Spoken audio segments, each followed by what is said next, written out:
Okay बच्चों, hello. कैसे हैं आप? ये हमारा दूसरा वीडियो जिसमें हम बात करेंगे परसेप्शन या प्रत्यक्षण। तो पर्सन जो क्वेश्चन आएगा आपके एग्जाम में वो कैसे भी आ सकता है। वो पूछ सकते हैं भी प्रत्यक्षण का क्या अर्थ है, इसके स्वरूप का वर्णन करें, या फिर प्रत्यक्षण से आप क्या समझते हैं इसका वर्णन करें, या फिर प्रत्यक्षण पर एक नोट लिखें। वो कैसे भी घुमा फिरा के आपसे क्वेश्चन पूछ सकते हैं, लेकिन आपको इसका अर्थ मतलब समझ में आना चाहिए। फिर आप उसका उत्तर एक ही लिखेंगे, वो उसका आंसर सही होगा। ठीक है। तो पहले हम बात करेंगे प्रत्यक्षण होता क्या है, परसेप्शन होता क्या है। ठीक है। तो ये क्या है? यह एक महत्वपूर्ण संज्ञानात्मक मानसिक प्रक्रिया है। महत्वपूर्ण संज्ञानात्मक मानसिक प्रक्रिया, मैंने आपको बताया था। संज्ञानात्मक मतलब कॉग्निटिव, इसका मतलब होता है वो चीज़ें, वो प्रक्रियाएं जो हमारे मस्तिष्क में जैसे प्रॉब्लम सॉल्विंग, डिसीजन मेकिंग, ये जो प्रक्रियाएं हमारी होती हैं मानसिक, इनको हम कॉग्निटिव कहते हैं या संज्ञानात्मक कहते हैं। तो इसमें लिखा है यह एक महत्वपूर्ण संज्ञानात्मक मानसिक प्रक्रिया है, नंबर एक। देन यह अर्थपूर्ण ज्ञान होता है। इसमें जो परसेप्शन होता है ना, इसमें अर्थपूर्ण ज्ञान होता है। जैसे कि आपने संवेदना में देखा था, उसमें अर्थपूर्ण ज्ञान नहीं होता, उसमें सिर्फ एक आभास मात्र ज्ञान होता है जिसकी हम व्याख्या नहीं कर पाते। लेकिन परसेप्शन में हमें कोई भी घटना होती है उसका अर्थपूर्ण ज्ञान हो जाता है, हम उसके बारे में उसकी व्याख्या कर सकते हैं। ओके। देन मस्तिष्क सक्रिय होकर सूचनाओं को संगठित करता है। परसेप्शन में क्या होता है, इसमें प्रत्यक्षण में, कि मस्तिष्क जो वो सक्रिय हो जाता है और सूचनाओं को संगठित करता है। मस्तिष्क में जो सूचनाएं पहुंचती हैं वो उन सूचनाओं को इकट्ठा करता है तथा इनकी व्याख्या करता है, और इसकी व्याख्या करता है। वो हमारी बॉडी को बताता है कि ये है। फॉर एग्जाम्पल, आप बैठे हैं, शांति से बैठे हैं, आपको कोई मच्छर खा जाता है हाथ पर, और ये जो मच्छर खा गया, वो जब सूचना ज्ञानेंद्रियों के द्वारा, स्किन के द्वारा, न्यूरॉन्स के द्वारा आपके मस्तिष्क में पहुंचती है, तो मस्तिष्क उन सूचनाओं को इकट्ठा करता है और एक साथ ही हमारे बॉडी को कमांड देता है कि वहाँ पर कुछ है।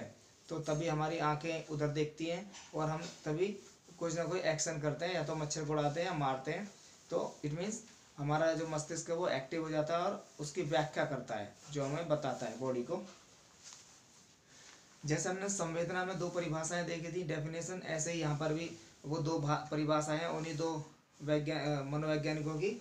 जैसे पहले सेंट्रॉक की परिभाषा देखी थी हमने, इसमें सेंट्रॉक की परिभाषा है, सेंट्रॉक 2006 के अनुसार क्या कहा है, इन्वर्टेड कॉमा स्टार्ट, उन्होंने कहा कि संवेदी सूचनाओं को अर्थ प्रदान करने, जो संवेदी सूचनाएं हैं उनको अर्थ प्रदान करने तथा, ठीक है, अच्छा, अर्थ प्रदान करने के लिए उसे संगठित करने, सूचनाएं जो मिली है हमें उनको इकट्ठा करने, ठीक है, तथा व्याख्या करने की, और उनकी व्याख्या करने की मानसिक प्रक्रिया को प्रत्यक्षण कहा जाता है। मतलब जो प्रत्यक्षण हो रहा है वो मानसिक है, वो दिमाग में हो रहा है, हमारे ब्रेन में हो रहा है, और उसमें क्या होता है, सूचनाओं का इकट्ठा किया जाता है और उसकी व्याख्या की जाती है। ये सेंट्रॉक की परिभाषा है। अब हम बात करते हैं वुड एंड वुड 2009 के अनुसार। इन्होंने क्या कहा, देखो यहाँ पर जब कोई बात की जाती है इन्वर्टेड कॉमा स्टार्ट करते हैं, जब बात पूरी हो जाती है तो इन्वर्टेड कॉमा बंद कर देते हैं। तो यहाँ पर वुड एंड वुड 2009 के अनुसार ये क्या कहते हैं, प्रत्यक्षण एक ऐसी प्रक्रिया है जिसके सहारे संवेदी सूचनाओं को सक्रिय होकर संगठित करके व्याख्या की जाती है। सक्रिय होता है, वही बात है, देखो थोड़ा सा अलग तरीके से कहा है लेकिन है वही मतलब। ये कह रहा है भी ऐसी प्रक्रिया जिसके सहारे संवेदी सूचनाओं को सक्रिय होकर संगठित करके, मतलब मस्तिष्क जो वो सक्रिय होकर संगठित करता है और फिर उसकी व्याख्या की जाती है। ठीक है, थोड़ा सा अंतर है लेकिन है वही मतलब इनका। तो आपको ये दोनों परिभाषाएं याद करनी है और आपको ऐसे ही लिखनी है। इसमें हम आगे देखेंगे आगे क्या आता है परसेप्शन के बारे में, आप इसे नोट करें, इसका स्क्रीनशॉट भी ले लें।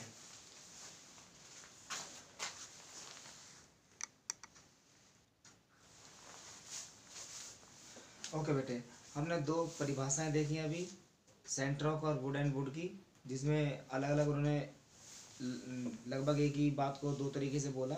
उनका विश्लेषण करने के बाद हमें पता चलता है कि इसका स्वरूप क्या है, उसका अर्थ उन्होंने बताया। उस अर्थ को विश्लेषण करके हम देखते हैं कि उसका स्वरूप क्या है प्रत्यक्षण का। तो पहले हमें पता चलता है कि प्रत्यक्षण एक जटिल मानसिक प्रक्रिया है। तो ये प्रत्यक्षण है एक जटिल मानसिक प्रक्रिया है। ये कोई साधारण प्रक्रिया नहीं है, ये मस्तिष्क में होती है। इसका मतलब यह नहीं है कि बस कोई वस्तु हमारे सामने आई और हमने उसका प्रत्यक्षण कर लिया। ये इतना आसान नहीं है बोलना, क्योंकि मस्तिष्क में बहुत ज़्यादा परिवर्तन होता है, बहुत चेंजेस होते हैं, तब जाके हमें परसेप्शन होता है किसी चीज़ का। ठीक है। नेक्स्ट, प्रत्यक्षण एक संज्ञानात्मक मानसिक प्रक्रिया है जिसमें मैंने यहाँ दो वर्ड जुड़े हैं, आंतरिक और बाहरी सूचनाओं को संगठित करके इसकी व्याख्या की जाती है। ठीक है, हमें पता चल गया अभी जटिल मानसिक प्रक्रिया है। तो जटिल मानसिक प्रक्रिया है ये कैसे, ये तो पता चल गया। और ये इस क्या करता है, इसमें सूचना, आंतरिक और बाहरी सूचना को संगठित करके उसकी व्याख्या करता है। फॉर एग्जाम्पल, जैसे बाहर जब आप अपने क्लास में बैठे हैं, आप देखते हैं कि बैग रखा है कहीं पर, बेंचेस रखा है, टेबल कुर्सी ये रखी है, ये आपकी बाहरी सूचनाएं हैं। और जब आपको लगता है कि आपके पेट में दर्द है, आपको भूख लग रही है, ये आपकी आंतरिक सूचना है। तो इन सबको संगठित करके हमारा मस्तिष्क उनकी व्याख्या करता है कि हाँ मेरे पेट में दर्द हो रहा है, क्यों हो रहा है, भूख लग रही है, मैंने कुछ खाया नहीं है, या वो जो बैग रखा है वो किसका बैग है। ठीक है, क्योंकि आप उसे पहचान लेते हैं, आप उसे व्याख्या कर पाते हैं कि ये रमेश का बैग है, सुरेश का बैग है, किसका बैग है। तो ये जटिल मानसिक प्रक्रिया होने के साथ ये बाहरी और आंतरिक सूचनाओं को संगठित करके उसकी व्याख्या करता है। देन इसमें आता है प्रत्यक्षीकरण में या प्रत्यक्षण में उद्दीपकों का तात्कालिक ज्ञान प्राप्त होता है। इसका मतलब है अभी तात्कालिक मतलब तुरंत। जैसे कोई व्यक्ति अगर किसी कमरे में बैठा है, या मान लीजिए आप किसी घर के मालिक हैं, आप कमरे में बैठे हैं और आपका नौकर आता है, तो जब नौकर कमरे में प्रवेश करेगा, एंट्री करेगा, तो आपको एकदम उसके बारे में पता चल जाएगा कि हाँ कौन आया है, नौकर आया है। ठीक है, ऐसा नहीं होगा, बिल्कुल भी नहीं होगा कि आपका नौकर आता है और वो आके चला भी जाता है, फिर आप थोड़ी देर तक सोचते रहते हैं कि कौन आया था, फिर आपको पता चलता है कि ये है। नहीं, प्रत्यक्षण में तात्कालिक ज्ञान होता है किसी भी चीज़ का। हमारे सामने कोई चीज़ आई, हमें उन्हें उसका एकदम ज्ञान प्राप्त होता है कि इसका अर्थ ये है, हम उसका अर्थ प्रदान कर सकते हैं। ठीक है, देन आता है प्रत्यक्षण के लिए उद्दीपक की उपस्थिति अनिवार्य है। आपको पता चल गया होगा, इतनी देर से हम ये पढ़ रहे हैं, उद्दीपक की उपस्थिति अनिवार्य है। अगर आपके सामने कोई उद्दीपक नहीं है तो आप किस चीज़ का प्रत्यक्षण करेंगे। ठीक है, तो अगर आप सोच रहे हैं कि या आप चाहते हैं भी मुझे पिंजरे में शेर देखना है, अगर पिंजरे में वहाँ पर कोई शेर है तभी उसका आप प्रत्यक्षण करेंगे। मीन्स आपका जो ऑब्जेक्ट है, जो वहाँ पर जो जीव है, आप उसको देखेंगे तभी उसका प्रत्यक्षण करेंगे, हाँ शेर है। अगर उस पिंजरे में शेर नहीं है, चिड़ियाघर में जहाँ देखने जाते हैं, पिंजरे में शेर नहीं है, तो आप उसका प्रत्यक्षीकरण या प्रत्यक्षण नहीं कर सकते, सिर्फ एक कल्पना कर सकते हैं कि हाँ शेर है ऐसे करके, लेकिन उसका प्रत्यक्षण नहीं कर सकते, मीन्स परसेप्शन नहीं कर सकते। तो इस तरह इसके स्वरूप में आप ये 4 पॉइंट लिखेंगे और इनकी व्याख्या यहाँ पर 2-3 लाइनों में करेंगे, जैसे मैंने अभी आपको बताया। इसकी अलग करेंगे, इसकी अलग, ऐसे करके चारों की अलग अलग आप व्याख्या करेंगे। और इस तरह आप लास्ट में पॉइंट जो लिखेंगे व्याख्या कर लास्ट में लिख देंगे कि इस तरह हमें पता चलता है कि प्रत्यक्षण में ये सब होती हैं।